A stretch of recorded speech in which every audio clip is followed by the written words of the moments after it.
the big thing with coaching and, being the leader and the director is just knowing that, you're not, for these kids, you're not just their coach, however you're carrying yourself, whatever you're saying, whatever your body language looks like they're watching you, and you have to kind of almost think of yourself as, the role model for them because they're eager to learn the sport and they're listening to every word you're saying. So why not take that with everything else about yourself in front of them, because they are watching. And if they'll see like, oh, my coach, like he'll or she does that. She slumps her shoulders when she makes mistakes, will turn and start yelling at herself and start yelling at her partner. So why can't I do that kind of thing, Right. Hey, everybody, and welcome to the Better at Beach Volleyball podcast. My name is Mark Burik, and today we have a really cool guest. And I think a lot of you coaches, club directors, and people who are thinking about starting your own beach volleyball club are really going to love what we're going to talk about. Because our guest today, Heidi Illustre-Boatright, she just started her first juniors beach volleyball club. So she had what some of you might not have when you're starting a club, but she had a big audience to start because Synergy is also a really strong and well-run indoor volleyball club. So she had the audience, but they wanted to add a beach volleyball club. So if you are interested or thinking about starting a club, or you just want to hear about somebody else's experience in having that club built, what they're looking for, how they're running the business and sign up and coaching side of it, this episode is going to be great for you. So we're going to get started in just a minute. I just want to make a few announcements. Remember, our camps are rocking and rolling. October, November, December, January, February. We are also scheduling all of our clinic weekends for the winter of 2022 and the spring of 2023. So if you want to bring us to your facility, club, or even your backyard, head on over to betteratbeach.com/clinics. If you want to spend 7 days with us at a resort, playing volleyball all day long, having fun, learning, partying, meeting new friends, and connecting with people around the world, then you want to head over to betteratbeach.com/camps. If you love this episode, when we're done, go ahead and like it, give it a rating, share it with somebody who you're thinking about starting that club with or who you know is in the same situation. And if you want a free drill book, we have a free beach volleyball drill book. It's our 36 favorite drills. Okay. And you're going to go to betterbeach.com/free beach volleyball drill book. Okay. Free beach volleyball drill book. And you can find that and get our 36 favorite drills. That's it. We hope you enjoy that. All those links are going to be included in the show notes. So without further ado, Heidi, hello. Hello. How you doing? Good. What did you do today? Oh, What was your day like today? It's 11 a.m. I woke up pretty early, riser, and try to get some quiet time before my kids wake up. We do homeschool, so before the hustle and bustle of things, I like to get my quiet time in, get my peace and quiet while I drink my coffee. It just consisted of feeding the kids. My son had an online class, a math class, and then just doing odds and ends and getting ready for the school year. We actually haven't officially started school. We don't start school till next week, but the online classes for my son has started. So just trying to gear up and get ready for the school year. And then also we have our fall beach program registering going. So I'm trying to get all that registration going and getting ready for this Sunday's practice. Okay. Yes. So you're full-time mom, full-time teacher, and now a full-time beach volleyball club director. That's I don't know how crazy you might be trying to wake up early to get some time before that, but I'm now more than ever, I'm actually embracing exactly that. I'm looking at my hours and I'm saying, if I have 2 hours to myself in the morning, my whole day is just somehow better. I can attack things without any disturbances, without any worries, and I can actually get up and breathe. And by the time I get to my first activity, I feel like, okay, I'm not rushing anymore, and then all my activities feel better. So I'm actually Exactly. waking up way before I used to and way before I have to. And it's Yeah. just making all the tasks so much easier and more energetic, which is Yep. weird. Absolutely. I definitely agree with you, especially if, those of you that have kids. And like I said, it's just the hustle and bustle of in the mornings. And before that happens, you want to just get ready to conquer the world kind of attitude with that good cup of coffee and be ready to, all right, what do my kids need today? Mhm. And it definitely helps, because those days when I do wake up late and I feel like I have not gotten that peace and quiet, it's just, okay, yes, I can do that. Yes. Okay. What do you need? What? It's just, Right? It's always everything feels back to back rushed when you don't have that little chunk of time before anything else. just that little chunk of time makes a huge difference for sure. Yeah. How early do you wake up before the rest of your household? By like 5:30 at least. My husband wakes up way earlier. He wakes up at like 4:30. So he's up already. And then if I can go back to sleep when his alarm goes off, then I'll be up. I have my alarm set at 5:30.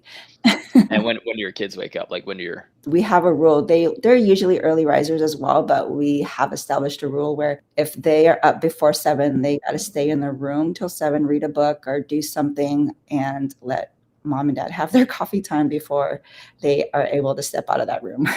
I like that. Yeah, Yeah. I like setting rules, setting boundaries, and then you're going to be better parents for it because I don't know.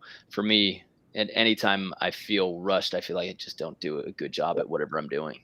Yeah, I think with anything for sure. And it's just high stress, and then that energy rubs off on the kids, and then it's just chaos. Yeah.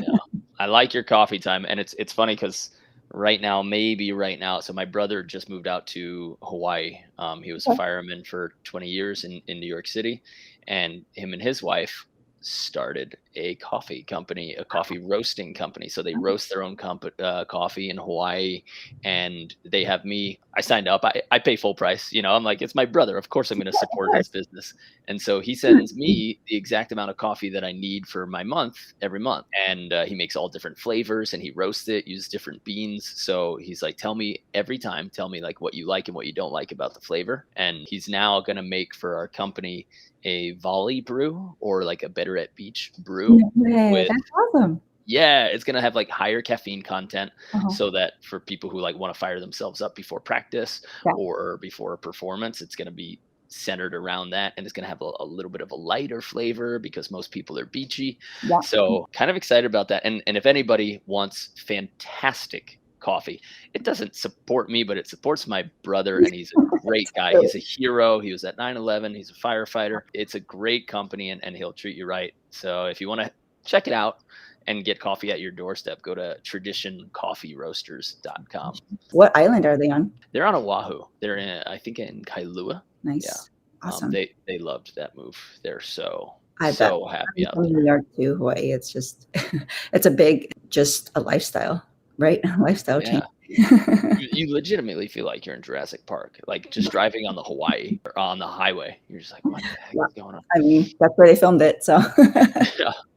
yeah, out there. So you wake up about an hour and a half, right? Before your kids, you collect your Yeah. mind. Do you do any business or tasks for the club during that time, or is that just a time literally for you to sit and inhale and exhale?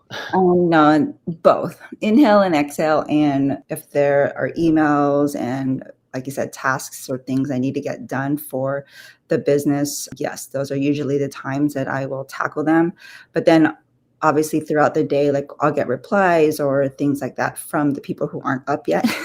So during the day, I'm still tackling all that as well. But from that morning, I like to get as much as I can done to be able to stay focused on my kids for their homeschooling time, and then get back to it a little bit, maybe in the evening. I'd like to, if you don't mind, I'd like to go to the very beginning of Synergy and their decision to start a beach club because I know that there's so many. I have friends in Long Island, and all of a sudden, I moved out to California to pursue beach full time, and I just started seeing little beach volleyball clubs pop up piece by piece, and some of them had similar to, I think, and you can correct me if I'm wrong, to what you had, where some clubs started on their own, but some Right. clubs started with a built-in volleyball audience from indoor. and they Mhm. felt like they were losing players to beach volleyball clubs. And they're like, hey, we coach volleyball. We should keep them. But then you get a lot of indoor coaches attempting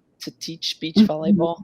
And Right. hey, I'm all for going for it, Exactly. and saying, you know what, if the kids are on the beach and they're touching a ball, it's going to be good for them. But at some point, you have to bring in some coach or beach volleyball expert to get those coaches working, because some of the things that I see being taught, I'm like, oh, you're going to get annihilated when you go to California and Florida. Oh, yeah, for sure. I mean, just from the Northern California to the Southern California caliber of beach volleyball is a big difference already.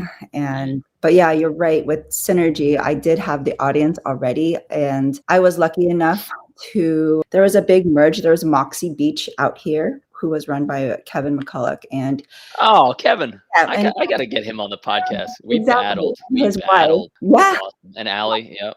and Ali. So they made a big move. And so he was looking to merge Moxie Beach with Synergy. And then he found out that I was in the area. And so he's like, hey, Heidi, this is what I'm doing. I need someone to take over Moxie Beach, blah, blah, blah. And we decided to do that. So we merged Moxie Beach with Synergy. Well, And how are you? What was your role with Synergy at that time?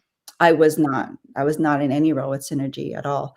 It So was Kevin just wanted you to take over his beach club, or as he wanted you to merge it with something? Well, he was planning to merge it already Okay. with Synergy, and they were all just they needed a beach director, beach volleyball coach. And then he heard that, yeah, that's when he heard that I was in the area, and he hit me up, and I was like, yeah, let's do this. That's awesome. And, Synergy Forces is a big indoor program out in Sacramento. And like I said, I already had the audience and just lucky enough to have all the admin and the people behind the scenes to do all that. So all the numbers and all that stuff is really worked with them. They're doing that where I'm doing all the coaching and giving them tips or giving them things like, this is how beaches run. This is how things work on the beach rather than the indoor, and trying to differentiate it for them. You know what I mean? Mhm. Okay, so Kevin's got a beach club. Synergy's got Moxie. Synergy has an indoor club. He's planning on merging Moxie into there, but Kevin had to move away. Is that right? And so he wanted somebody to take his program over as it merged in. Like he needed a caretaker for the girls that he built up. Is Yeah. that kind Yeah, of you don't wanna you get so attached to your players, you don't wanna leave them hanging, and you wanna leave them with another person who that he knows that he can rely on and knows the game. And so, luckily, that was me that he, contacted. And for the most part, we do have a lot of, some Moxie girls, and then now it's becoming a lot of other players transitioning from indoor or even trying it out, trying the beach game. And because it's such a new program, and like I said, Synergy Force is all indoor. So we had a lot of summer clinics. So there were a lot of indoor players trying out for the beach, right? Figuring out, okay, is this something that I like? Or it was a lot of indoor players in the beginning. And okay? so now, as we are transitioning into our fall program, it's still a little bit of indoor, but more of the more experienced beach players. Does that make any sense? Yeah, absolutely. Synergy, does it have its own building, its own facility as far as an indoor, or is it one of those clubs Yeah. that kind of rents different gyms? I know, it's called The Grounds, and it's out in Roseville, Sacramento. And honestly, I have not stepped foot in it yet, but I mean, I hear it's spectacular. I hear it's huge, and a lot of the big tournaments are held there, and that's Okay. where all the practices are held as well. What's the process for people who are somewhere, anywhere, and they want to start a club, but they're like, man, I like beach volleyball, but there's only one court there in that park. There's that one court that like old Mr. Jones let us use in his backyard. Yeah. Where are you guys practicing with your So club?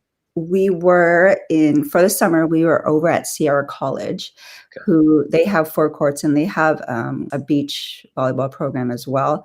But now, because of fall, they'll be using it. And so now we are transferred over to a place called Harry Crab Park, which has 4 courts available as well. And I know there are a few other clubs out there that use that park. And Mhm. so it's just trying to find time and reserve the courts and making sure we have them for the sessions. Okay. Did you land on those? Were you already using those, or did you have to contact the college and say, "Hey, we'd like to rent this," and then contact what I guess like the city parks department Yeah. and say, "We'd like to rent this"? Yeah, and I believe Synergy has used Sierra College courts, and Harry Crabb and Kevin as well has used them. So I had that network where they already knew Synergy and Kevin and to help with that process. Okay. So you don't have your own built home, but Mhm. you have the places That where would you be nice. train, No.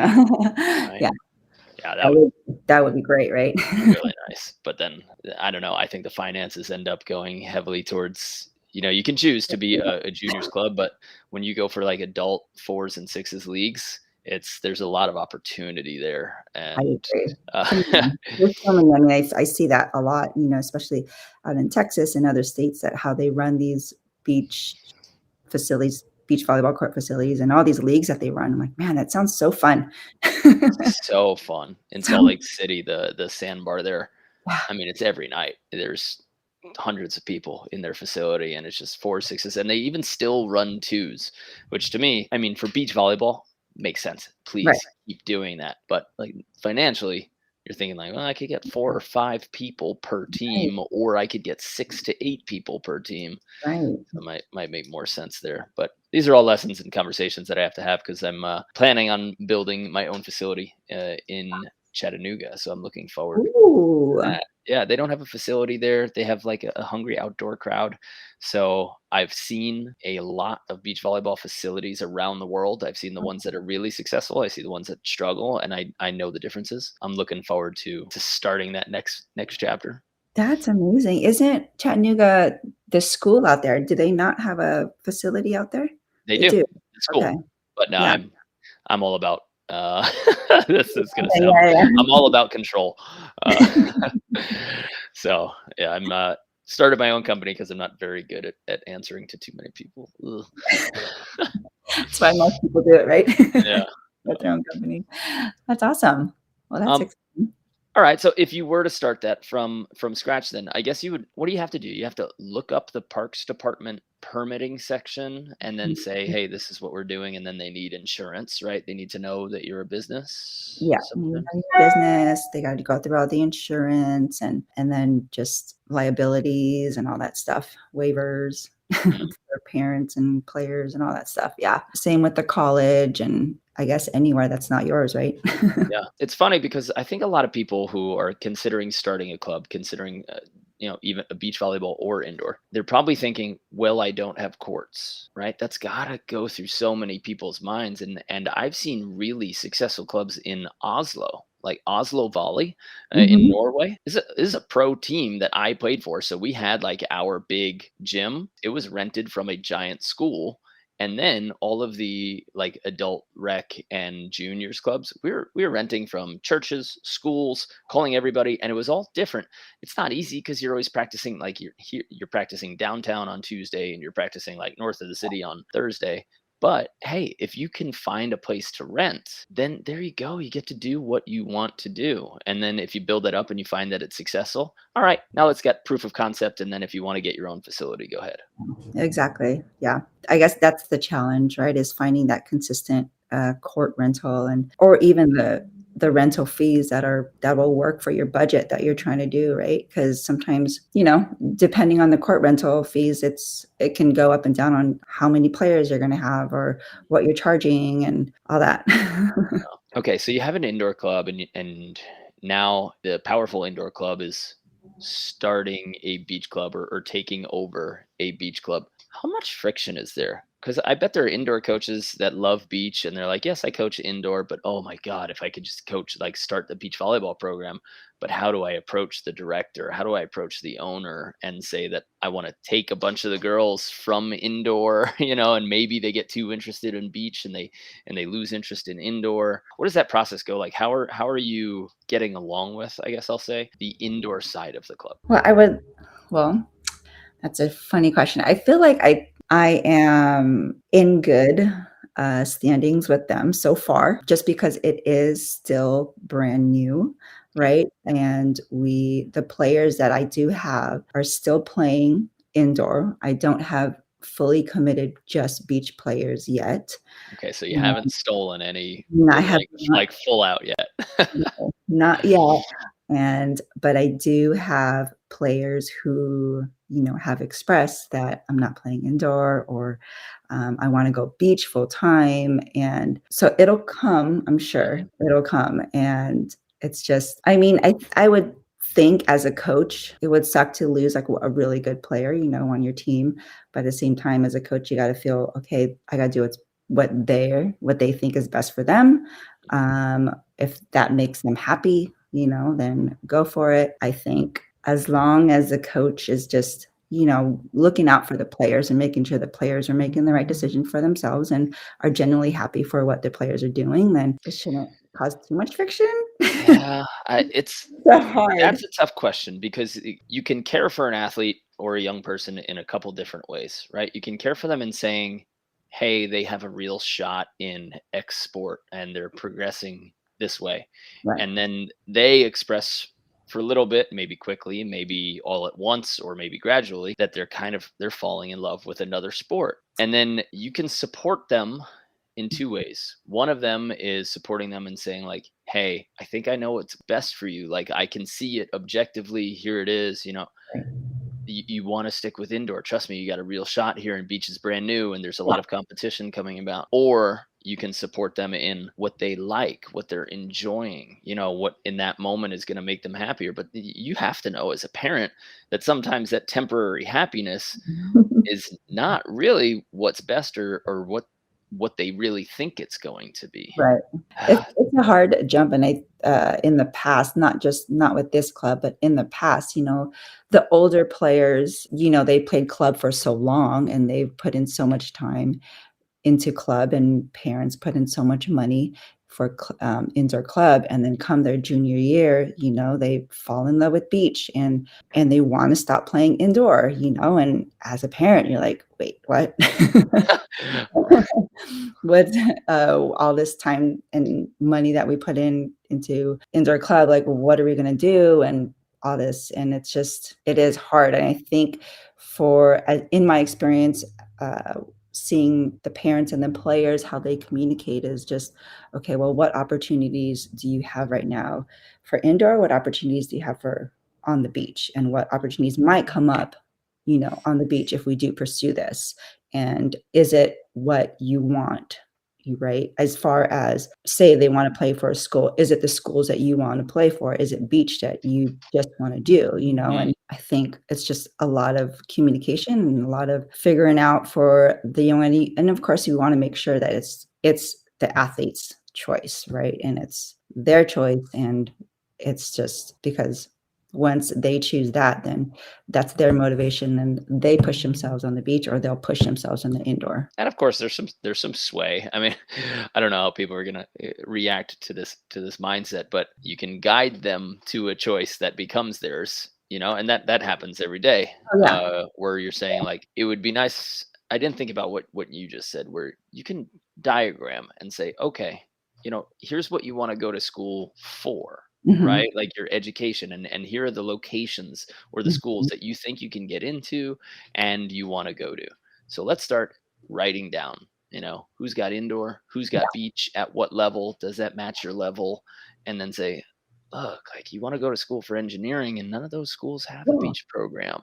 exactly. So do you want to Exactly. play or what? Because beach volleyball is such a really growing at a rapid pace, there's so much more colleges now that starting their new program, but are cross training. So are looking for indoor and beach players. Mm. So, okay, so maybe that's something you can do too. Maybe you can play both in this college, and there's so many avenues. I feel like because beach volleyball has opened up, that these girls have opportunities now, more opportunities to take. It's interesting to think about beach volleyball in college because I started playing beach volleyball in college, but completely under my own control. There was no team, there was no uniforms, there was no anything, right? Like every weekend, at least spring, summer, fall, you have the ability to play a tournament on your own. Mhm. you can find a coach, but then you could say that about any sport, right? You could say, dude, you could go play baseball anytime you want. There's an old man softball league, you know, like down, like you don't need to play in college, but there is some,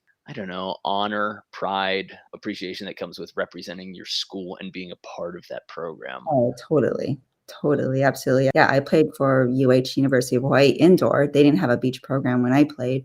And I could just, if there was a beach program then, God, that would be amazing. I'm still prideful of the bows and represent the bows all the time. So And you yeah, feel connected to, even to the current team. You're like, oh, I'm connected to that. That's kind of like my legacy. Even if you haven't met anyone on the current team, it's important. absolutely. Okay, so you haven't you haven't stolen I any have not yet, players yet. So you haven't yet made any of the coaches mad. Maybe now they're just worried. probably. Yeah, I know these are tough questions. They're gonna come up, and this It is will come up. this is a conversation that I hear a lot from indoor clubs. Like, none of my kids want to play indoor anymore, Yeah. or of course, and we can get into this, they're going to play beach and they're going to get terrible habits. No. Okay, so you're on my side. Yeah. It's like, you mean they're going to get 14 times as many touches on volleyball and actually learn how to read and move more athletically and do all of the skills at once? Oh, you're worried about their hands being a split second slower than an indoors hands. Oh, That's what you're you're worried. actually worried about. Or you're worried that they'll not overhand serve receive because they, don't do that on the beach. Like, man, And what's the problem with that anyway? Like, it's so if you can crazy. pass nails with your Yeah, platform full time, why do you even need overhand serving in indoor? I know. Oh, I'm so glad you're on the same page. But yeah.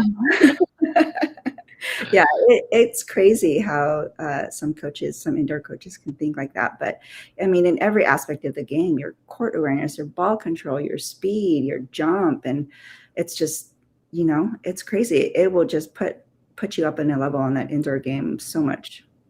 And think about the strength, the mental and emotional strength that they're going to develop, because they now can be cued on. They can be targeted for an Mhm. entire match and receive every ball. And they have to learn how to survive that emotionally and psychologically. You can't get subbed out. Nope. So you can't be like, oh, thank you, coach, for saving me because that girl was targeting me. You can't be like rotated out of a serve receive. They Yeah. can't set anybody else. To Yep. me, there's a huge strength building, and it doesn't build confidence in that moment, but it teaches you It, adversity when it, you're being targeted, and you still got to sit there and fight through it. yeah, exactly. And it's still got to fight through it and figuring it out for yourself. Like, okay, you may not fight through it that game. You may suck the entire game, right? But then it's figuring out for yourself, okay, how do I get myself out of this rut? What do I need to do? And then the next game, like, you'll be able to figure out little things that'll help you, and maybe you won't be in that rut for so long, you know what I mean?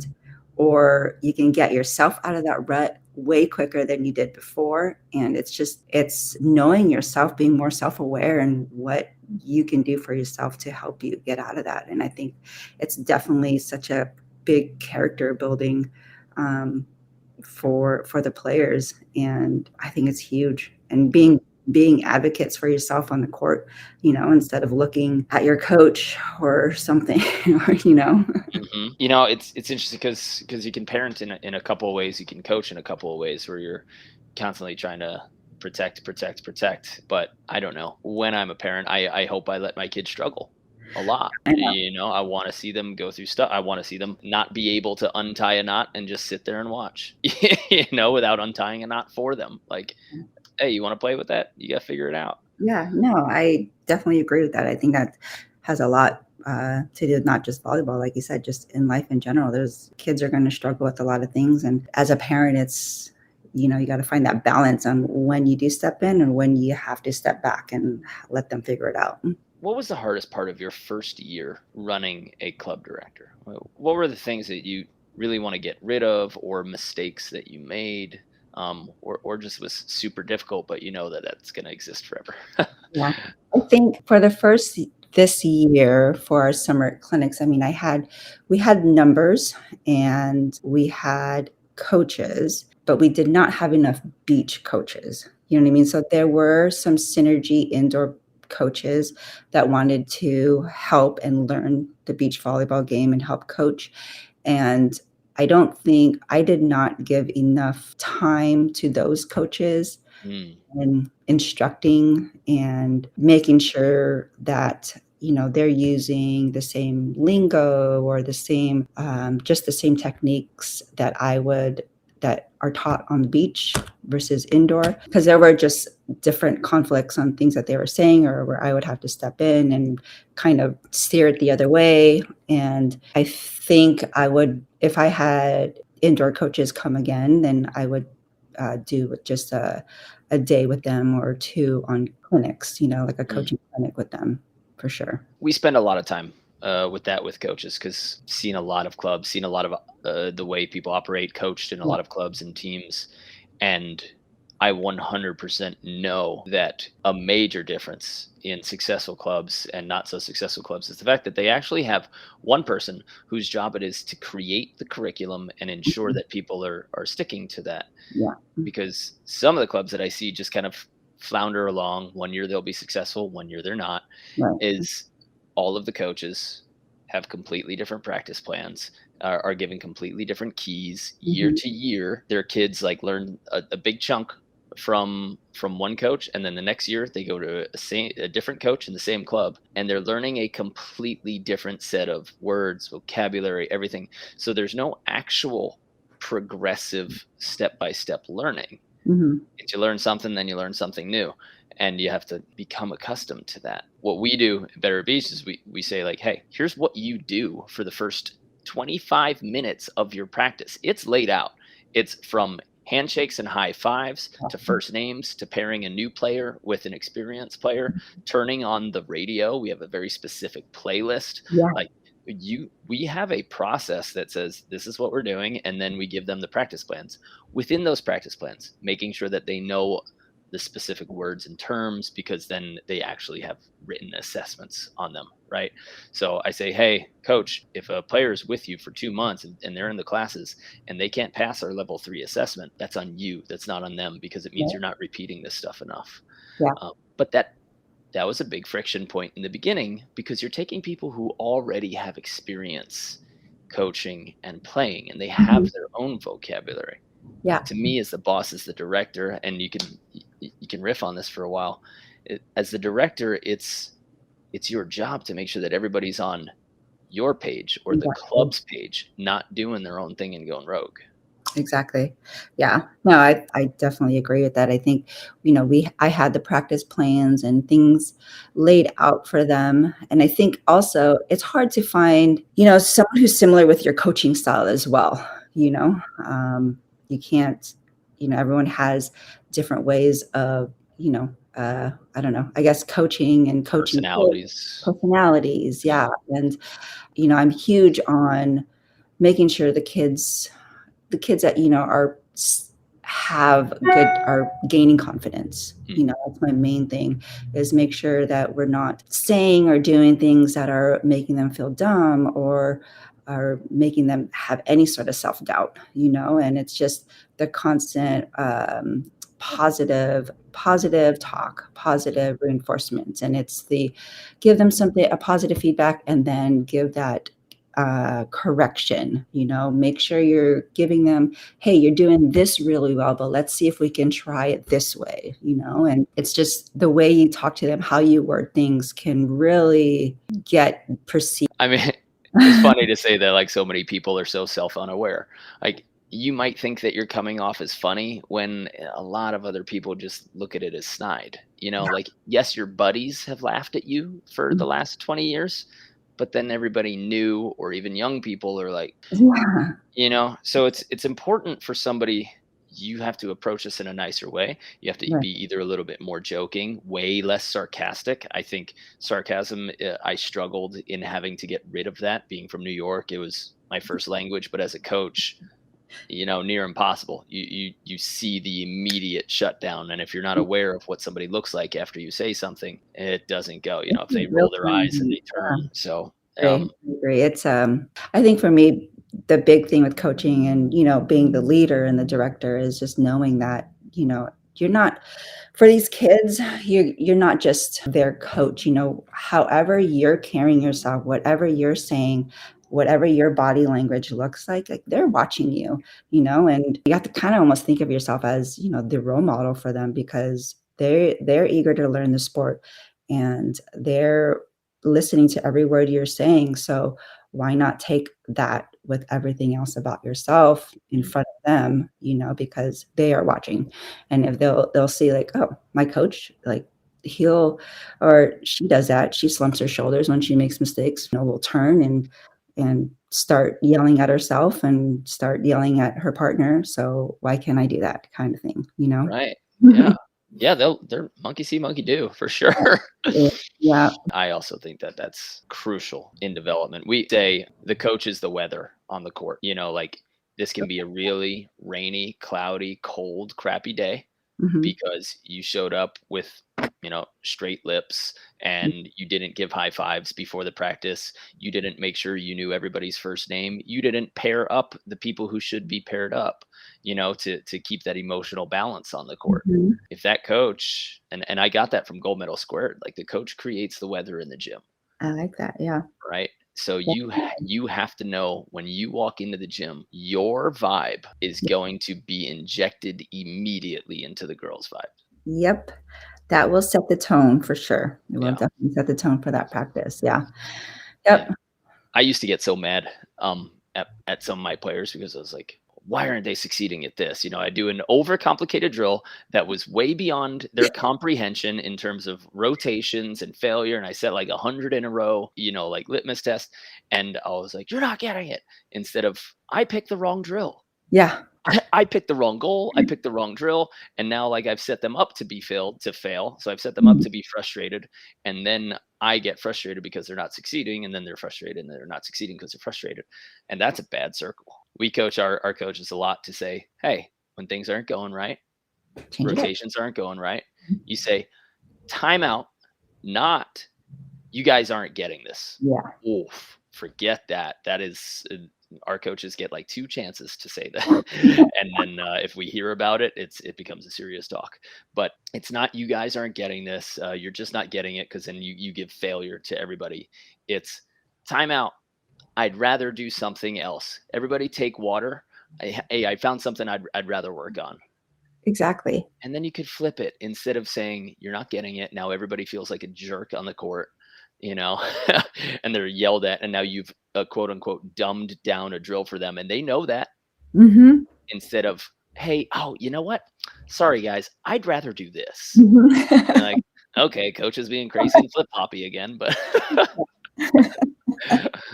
Exactly. Or even just admitting, that, I this drill, like, I didn't realize was too advanced or not even too advanced, just ooh, I yeah, would say caution that. that Don't say advanced. too. Don't say advanced. We just this drill isn't working right now. Let's try this drill, and then we could try the drill a little bit later, kind of thing. But I mean, just you admitting your mistakes too in front of them they'll get a kick out of that. 100%. And that allows them to call timeout and whatever problems they run into and be like, I might have chose the wrong thing, but it's okay because all I do is call timeout, restart it. You learn from it, right? Yeah, exactly. So do you think the answer, like if you could, if you had the infinite time, but you know that you have part-time coaches, do you create a 1 hour meeting a week? Do you create a 1 hour practice a week where you actually run your coaches through the drills and you have a coach, one of your student coaches or somebody who works for you be in charge of that? Or is it like 20-minute huddles before each practice day and say, this is what we're working on. This is the only thing you guys should comment on today because this is what we're working on. You shouldn't Mhm. have 90 different pieces of feedback. The whole gym should hear 3 pieces of feedback this entire day. What would be your favorite design for that? Or would it be like online courses? Like we send our courses to clubs and we say, this is how you coach in beach. What would your ideal, if you could create it, be? I mean, ideally, meaning that I would be there, at least at infinite time, that I would be there for these practices and for the sessions is I would like to meet before, maybe the 20-minute, half an hour before the session, so it's fresh in their minds, and I'm there and just letting them know, hey, this is what I want to work on. This is what we're focusing on. These are the 3 things, and these are the goals that I want. And this is, the lingo that I want to use. And let's make sure that we're always smiling and that we're positive, and it's just super fresh in their mind before they get going and we start our session. I like leaving a little time to say at our camps, we do this a lot because we have like 10 coaches at our camps. Okay. So I'll look at everybody and go, how do you coach this? And I'll pick out what I think would fit with our program, Yeah. or I'll get like some phrase from somebody. We had one of our coaches who said like the silliest thing for kids, but he used it for adults too. When you're serving, he said, hamburger, no French fries. That's how he said, don't hit the ball with your fingers when you're serving. And I was like, I've used that ever since. This has now been 6 years of me using hamburger, no French fries, and it's like, okay, like make sure your fingers aren't touching it, because you see a lot of people spike and they try to Yeah. like grab it when they spike and there's no pop on it. I'm going to start using that. It's perfect, and if I'm not there at that practice and I'm not engaged and watching my coaches and how they teach, I don't pick up a really valuable tool, and I don't get to add that to our future book, because now that's written in all of our manuals. It's Yeah. like, this is a great way to explain this concept. I know, infinite time, right? If we could just be there all the time, it would be great. And to have, I like that, asking the coaches, how would you teach this? What kind of lingo do you have, or what phrases do you use? And I will definitely use that. Right now, for the summer we had those coaches, and then now they are all off to colleges and playing. So they were young coaches.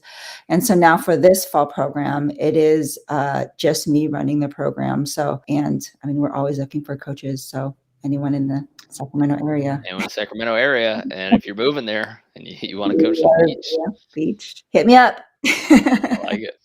Yep. So do you think now, this is something that I had to learn, but do you think now that you're running and you're practicing, are you going to be writing down everything you say so that you can like hand somebody a book and say, this is how we coach this? Or are you going to rely on meetings, or what? For me, I already do that. I write things down. I have my, volleyball notebook, and I have a practice plan. I run drills. I have a book of drills that I can look and refer back to and Cool. see, what drills can work. And I think once we reach that where we do have coaches, and I think I would have that time before the practice and sit down with them and be like, okay, this is what our practice plan looks like, and use your tidbit. Okay, how would you coach this? What are some phrases, or what do you think? How would you make this drill any better? Or something like that. Yeah. Yeah, I like that. Like, hey, did you find a variation that you needed to do? Yeah. How do you Because modify it completely wasn't working, or you had all the beginners, so you couldn't like really implement this. Okay, how did you modify it? Yeah, definitely. And you're constantly doing that, right? You can have your straight practice plan and might have not enough players, or might have the numbers, or the drill is not working. So you have to modify a lot and be super flexible with your practice plan. Yeah. I think not enough coach.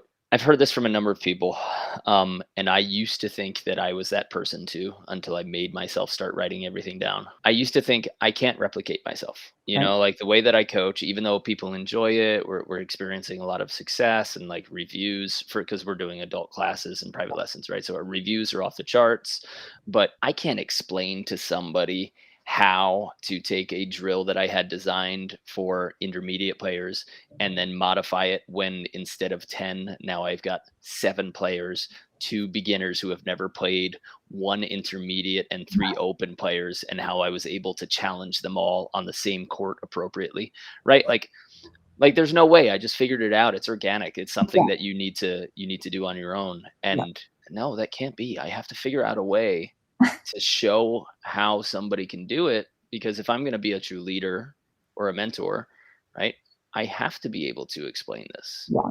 I can't just figure it out, because then you're not a quality mentor. Yeah. So a lot of what I did, I think I forced myself to write down, and then when I had a drill written and I didn't do it, I wrote down how and why I modified. Like, okay, partnered beginner with advanced player for 5 minutes, but then made sure I was the one feeding the advanced player when they went, so that they felt challenged. Yeah. But the beginner is also doing that. And then the beginner gets to get coached from a better player and they feel good. There's been a lot of writing. Yeah, no, that's a great idea. I like that too, because I mean, you're, like I said, throughout practice, you're constantly changing and being flexible. And like you said, if you have different levels on one court, and how do you cater to those levels, and like you said, maybe me just hitting to that one advanced player or something, and even just writing it down on how you did it, and for you to go back and look at that, I think it's huge. If I died and I needed somebody to run the same practice, Mhm. how would I get them to do it? How would you? And you got to like write down so incredibly clear Yeah. to be able to make it happen. It costs extra time, but then the success of the club or the business, it depends on that. It depends Mhm. on repeatable systems, I Right. think. It's the golden book. Mhm. Hey, what's been the hardest part with parents? You don't have to give names or specific examples, but that's one of the reasons that I truly stay out of juniors coaching. I don't want to deal with overzealous parents and get 3 sets of emails. Now I have to talk to the kid, then I have to talk to mom, then I have to talk to dad, Yeah. right? And when I'm coaching adults, they make money. They say, this is how I'm choosing to spend my money because this is what I love, right? And then if they have a problem, they come to me. Great. There's no like, well, your daughter looked happy. I don't know why you're unhappy. You know, what's the toughest part about dealing with parents, and how do you handle those problems? Parents, I think is a big, for the juniors level, especially the indoor, right? There's a big difference with the indoor and the beach clubs. I think parents, when they transfer or they go to beach clubs or beach programs, for me, I just want to make sure that parents know that the culture between indoor and beach is completely different, right? And the beach culture is a lot more relaxed and way less intense. Parents, at tournaments, they can't be yelling at their kids on the sidelines, right? They can't. It's basically almost, I've heard one of my players describe it. It's almost describing it to her parent, like, Mom, it's like watching a tennis match. Okay, when you watch me on a sand court, it's like a tennis match. You can't say anything. And I'm like, oh, that's a good way to put it. Like the kids are just more, they are more out there to advocate for themselves rather than parents, yelling at the refs. That was in, that was out, or touch. How that indoor mentality can be. And I make sure to establish that with the parents first. Okay. And so far it's been pretty good. I've had great parents for this program, and they've respected that, and and they'll ask me questions here and there on rules and things like that, but it's, for the most part, the parents have been good to me. Mhm. But I suspect, the more I do, the longer I do this, there'll be a lot more questions, or just a lot more, why isn't my daughter, getting this or that? But the great thing about beach is that, you can't sub them out. So Mhm. there's no my daughter's not getting playing time, or my daughter got pulled out when she got made one mistake. Like, why did you do that? So Yeah, but then it turns into, why is my daughter playing with that one? She should be playing with that that, one. And those conversations, they're not easy. You can't just say like, well, it's because when I watch your kid play, she sucks, and that one's really good, and the player she is with is really good. yeah.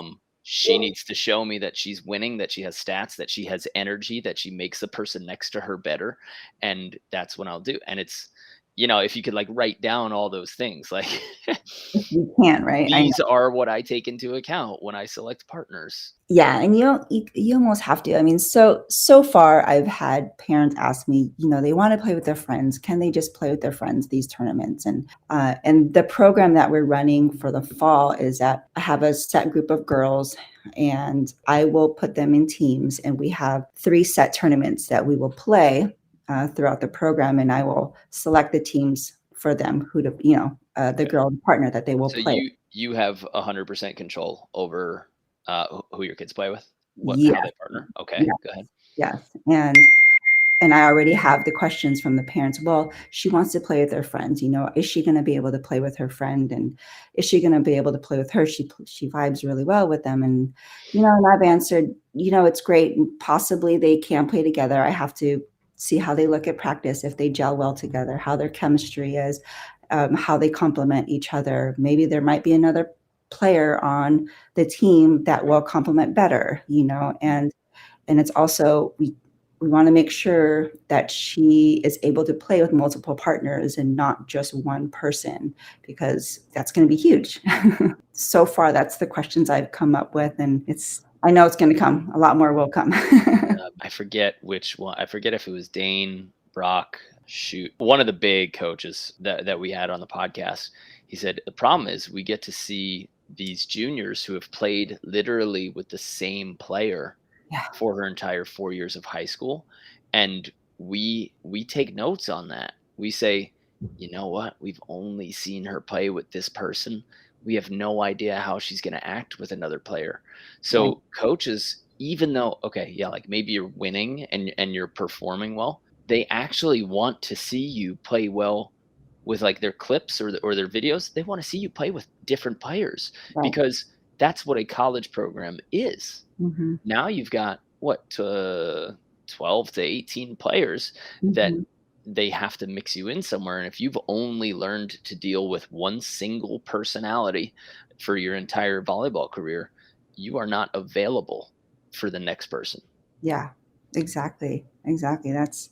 You got to learn how to, play with different players and know those personalities and how to deal with them. And all that comes with yourself too, right? The body language that you have towards your partner, and just, it's so much. It's just a lot. It's so much more than having to be able to play with multiple partners. I mean, because once you're in college, you really don't have a say. Like, I want to play with this person, and coaches me like, okay, I think you are going to be paired up on this threes team. This is who you're going to play with. And you just got to say, okay, and you got to do your job and play and win in the threes team. Tell you what, a lot on the AVP, you don't have control over who you play with. Sometimes it just comes down to points. Sometimes you beg all the 6-9ers to be like, hey, can I play with you? And they all say no. And then you're like, okay, where do we go from here? Even federations, there are some national federations that they have full control over who their players play with.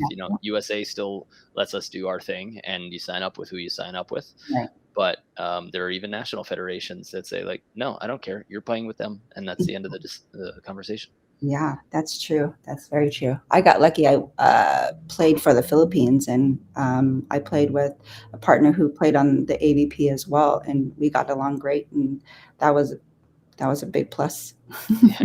Yeah, because you might have been punching somebody in the chest for 4 years and they love it and fire them up, and then the next person just absolutely loathes physical contact. So it's like, why are you so angry? And then like the way you've trained yourself to fire somebody up for 4 years is now completely shutting your partner off, and now you've got to go through that personal growth all over again. Exactly. Yep. Been there. Yep. Heidi, we only have a couple minutes left, but what I really want to ask is if you have any key pieces of advice or support for somebody who is starting their beach volleyball club or is just in a rut with theirs, and they don't quite know how to fix it, from a coaching situation to parents to finding course, all the problems that come with a beach program. Do you have any advice for the ones that are struggling or hesitating to start, or getting started and just overwhelmed? Yeah, I think it's a process. It takes patience. You can't expect it to just blow up right away or have 20 players right away in your club. Know that start off small first, right? Start off small, establish that little core group, and then that core group, will talk and have social media, do your social media, and word will get out. And you think social media is important? I do. Okay. In this day and age, yes. Okay. I do. I think a lot of what type of stuff do you want to show? Like, if somebody has, they're on Instagram, they can take a picture and a video. What should or could they show that's going to maybe generate more players next year? Maybe just, showing yourself, coaching, the camaraderie maybe that you have with the girls, maybe the atmosphere that you're holding, maybe the fun that you're holding at the practices, something that just shows, the part that you want to sell about your club, that sets you apart from other clubs, right? Okay, so if you're like the grind work club, you take a video of the girls like doing sprints and bent over and tired with some inspirational music, like motivational Yeah, music.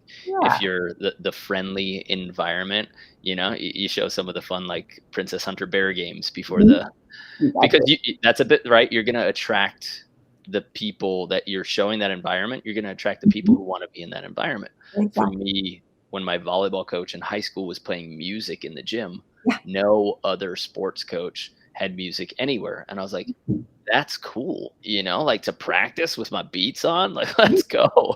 And that Even was a crazy because that was a big part of me actually playing volleyball was just the fact simple that there was a radio in a practice, which is wild to think of which is now. wild because what coach wants to yell over like music, but still it's what it is. It's, we do that in the beach. I think most beach programs now all have that, all have the music, and it's just the different energy that it brings from the indoor to the beach and what kind of vibe or energy you're bringing to your program.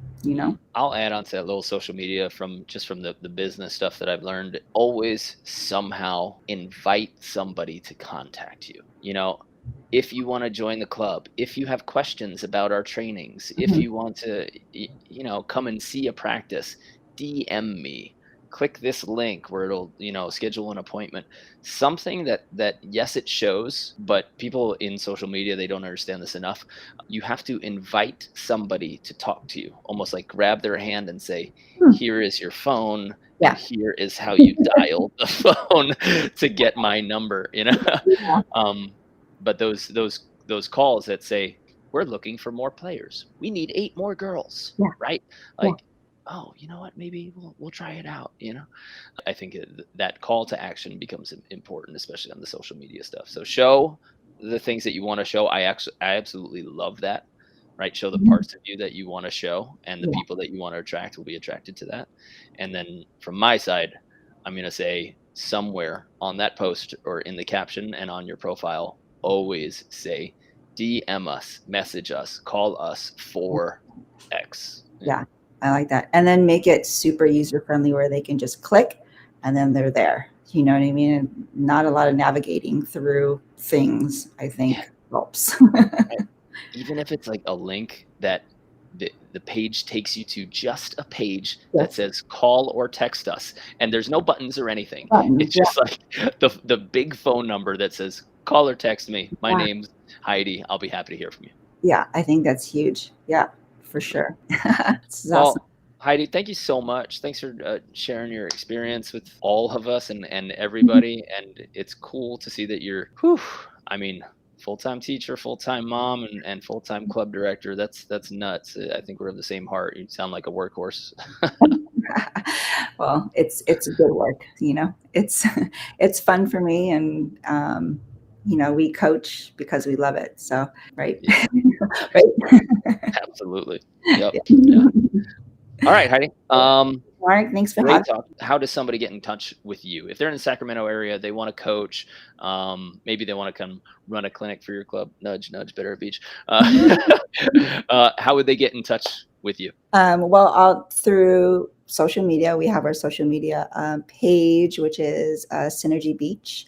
And then we have Synergy Force Volleyball Club, our website, which you can find our website, our Synergy Beach website on there as well. And then all my contacts on there on Instagram and on the website. Amazing. Are you okay with people reaching out to you for maybe like advice if they have a question on running a club or what it is? Absolutely. Advice on what you're going to wear today? Sure. Blue or red? Okay. I love it. Love it. Here to serve, here to help. Yes, absolutely. Nice. All right, Heidi. Hey, thank you so much. Great talking to you. Thank And good luck this year. Good luck with all the fall activities, and then building it bigger and better next year. It's Yeah, exciting. that's the goal. Grow the game, right? Absolutely. Absolutely. Thanks, Mark. All right, Heidi. Have a good one. Bye. Bye.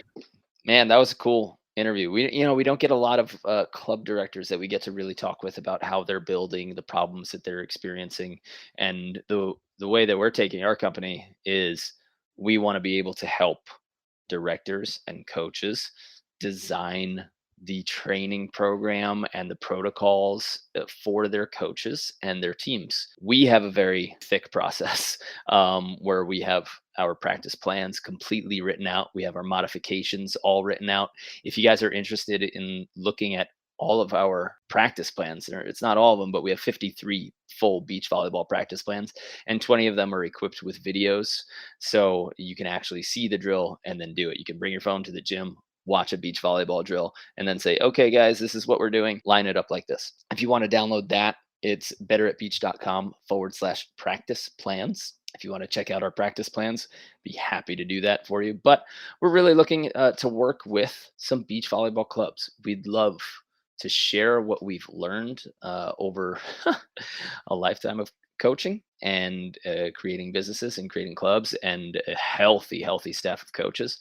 We have manuals, we have processes, we have, from minute zero until 2.5 hours in, we have literally every minute planned out and what our coaches should be saying, doing. So if you're interested in having us maybe consult or mentor you or your club, I would love to work with you and help you make being a club director or coach easier, and help you be more efficient and share some of the things that we've learned along the way. So reach out. My Instagram's Mark Burik, and we can share with you all of our teaching tools, as well as our practice plans, as well as our coaching manuals. And even if you want to have, coach meetings with us on Zoom or something where we can get to talk through that with your entire staff as a consultant, would love to do that. I really enjoyed Heidi, and I think you guys did too. She was so easy to talk to, and she's got a good head on her shoulders, waking up early so that you're not rushed, setting the weather on your court. I'm kind of on the lookout for Synergy Beach now, and I think she's going to have a really good club. She's paying attention. So if you guys are in the Sacramento area, she said, go ahead and reach out to her. Go get a beach volleyball coaching job. Why not? And see if you can help her. If you're interested in a little bit of extra social media tips, just let me know. Shoot me a message. And we've done a pretty good job with our social media and learned some things along the way, and happy to share that advice too. This was a great talk. Guys, thanks for stopping by the podcast. Thank you for your attention. And if you ever need anything, we're here. You can email support@betteratbeach.com, or you can shoot me a DM at Mark Burik, and I'll be happy to hear from you. That's all from me. It's all from Better at Beach. We'll see you on the sand.